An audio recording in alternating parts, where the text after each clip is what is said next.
Hey, Formula One fans! Ever wondered what really led to Guenther Steiner's sudden exit from the Haas team? Well, it seems like we're about to find out. Just weeks before the new F1 season kicked off, Steiner dropped a bombshell by revealing the reason for his departure in a secretive text to F1 journalist Jack Plooij. What could possibly be behind this shocking development? Let's dive into this video today to uncover all the jaw-dropping details. Here we begin. Plooij shared what happened with the former Haas team boss through messages. He told me, "Jack, say it anyway," Plooij said on TV. Guenther found a sponsor for 20 million, but Gene Haas didn't want it. Steiner wanted to share and stay with the team. Haas said no. So, Steiner decided to end it himself. Steiner doesn't miss Formula One much anymore. Besides commenting on F1 races on German RTL, he's not very active in the sport. "I wouldn't say I miss it. I'm pretty happy at home," he said. "I still keep up with what's happening and talk to people who share gossip with me. I don't follow it as closely, but I still do." During his first television interview following the unexpected news of his departure from the team principal role after a decade, Steiner shared insights with Sky Sports News. His comments came during an appearance at the Autosport International show in Birmingham's NEC. When asked if he was surprised by the news that his contract with Haas was not being renewed, Steiner said, "Obviously, nobody was happy with the results in 2023, but I didn't see this coming." He even acknowledged the uncertainty of contract renewals, stating, "I knew that the renewal of my contract was coming up, and then when a renewal is coming up, it can be that it's not getting renewed." Moreover, he further disclosed the timing and method of his dismissal, explaining, "It was a phone call from Gene Haas to me. I was in Italy on my Christmas break, and he called me up between Christmas and New Year."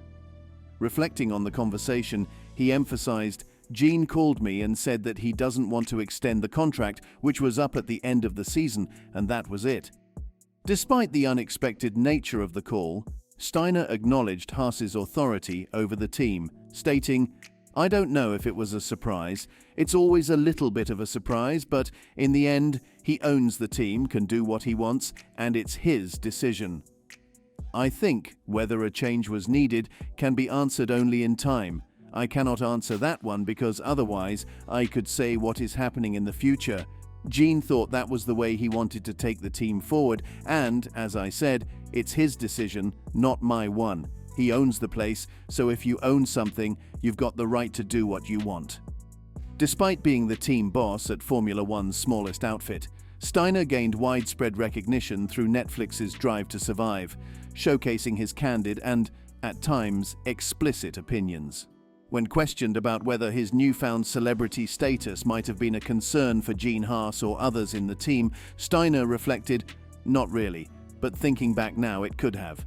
But in the end, that celebrity gave the team a lot of exposure, bringing in very good sponsors like MoneyGram because they liked it, because they could use that profile." He acknowledged the inherent balance of positives and negatives in any deal, stating, "There are always positives and negatives to any deal, so maybe there were some positives and somebody brought up the negatives. These are things you cannot always plan for because I was not out there trying to look for celebrities. It happened to me, and only the people who know me know that, so I'm okay with that." He added, "I didn't get up in the morning to be a celebrity. I get up in the morning to work. But I think it worked a lot in favor of the team because without that, maybe it would have been closed before." Haas will have to live with the consequences of comments last season. The Haas Formula One team finished 10th and last in the Constructors' Championship, dropping from 8th place the year before. Team owner Gene Haas recently spoke to F1 and mentioned that team principal Guenther Steiner's departure was due to the team's poor performance on the track. Haas clarified that he wasn't blaming Steiner, but felt it was time for a change because he was disappointed that the team hadn't improved, especially considering their partnership with Ferrari. When asked about Haas's comments, Steiner responded, "I think everyone can choose their words, but they should consider the team's hard work. When you say such things, you have to accept the consequences." Did differences of opinion over funding lead to Steiner's exit? Sky Sports News found out that Haas team owner Gene Haas didn't extend Steiner's contract because they disagreed on what the team should do next. They didn't see eye to eye on when to get more money to improve the team's infrastructure. Steiner explained, "When you see how other teams are progressing since the budget cap started, they're all investing in their infrastructure. So it's not just spending money, it's using the budget cap wisely to make the car faster." Some teams started doing this in 2020 or 2021, while others began last year. But everyone is doing it. I think this was one of the reasons for the disagreement. I looked at what other teams were doing and suggested what we should do. Although Steiner was officially just the team principal at the Banbury-based team, he had a significant impact and played a broader role, especially in ensuring the team's survival during the COVID-19 pandemic in 2020. He acknowledged, "I believe that without me in 2020, the team might not have made it, but ultimately, Haas owns the team so he can make his own decisions." Steiner expressed, "I can't blame him for anything. I can point fingers, but it won't change anything because he has the power to decide. I'm okay with it. Life goes on, and I'll find something else to do. I'm doing fine." He reflected, "Although it's the end of a good chapter in my life, maybe an even better one is beginning." Steiner accepted that it was Haas's right to make changes. He has been succeeded by Ayao Komatsu, who previously served as the director of engineering. "In the end, it's his team, and he can decide what's best for it," Steiner acknowledged. "I respect that, and it's been a good 10 years. If he feels it's time to move on without me, that's his decision to make." What now for Guenther? Will he return to F1?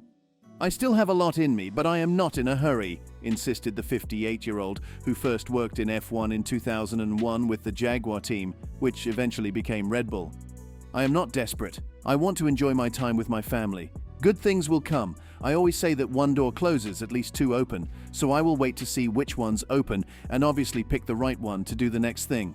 But at the moment I want to sit back and look a little bit and do things I missed doing the last 10 years, like staying with my family and doing some travel in my own time, and watch F1. Steiner's thoughts on Haas's future. When asked about Haas's model and its viability going forward, Steiner highlighted the recent changes in Formula One. He emphasized the impact of the cost cap and how rival teams have invested heavily in new facilities, wind tunnels, and dedicated engine divisions. Since we adopted this model 10 years ago, F1 has undergone substantial changes. The post-COVID period witnessed F1's growth and transformation, especially with the introduction of the budget cap. Teams utilized the budget cap to generate innovative ideas and strategies. Steiner pointed out that other teams started gearing up earlier, investing in their future strength. He expressed optimism about F1's current trajectory and the necessity of staying competitive. Regarding Haas's future plans, Steiner clarified, "He didn't share them with me, and he doesn't have to. I'm not particularly interested anymore. The model we began with was good initially, but it might not be relevant now. However, who am I to make that judgment?" Steiner's favorite moments at Haas. Setting aside recent challenges and current events, Steiner reflected on some memorable moments from his tenure as Haas's team principal, particularly recalling highlights from their debut season. He said, "Testing in Barcelona in 2016 for the first time was surreal. You realize, wow, we're really on the racetrack. Then, scoring points in our first race in Australia was incredible. Despite the doubters, we proved them wrong by achieving success." Steiner continued, "Over the past 10 years, many memorable moments have occurred. Finishing 5th in the championship in 2018, just our third year in F1, was remarkable. Not many teams have achieved that feat." When reminded of Kevin Magnussen's surprising pole position at Interlagos in 2022, Steiner enthusiastically added, "I almost forgot about that moment. It felt surreal, like a dream come true. Despite a challenging year, achieving pole position was phenomenal. It was a proud moment for the team." So, what do you think of the secret text revealing the shocking Haas exit of Guenther? Comment below and subscribe for more.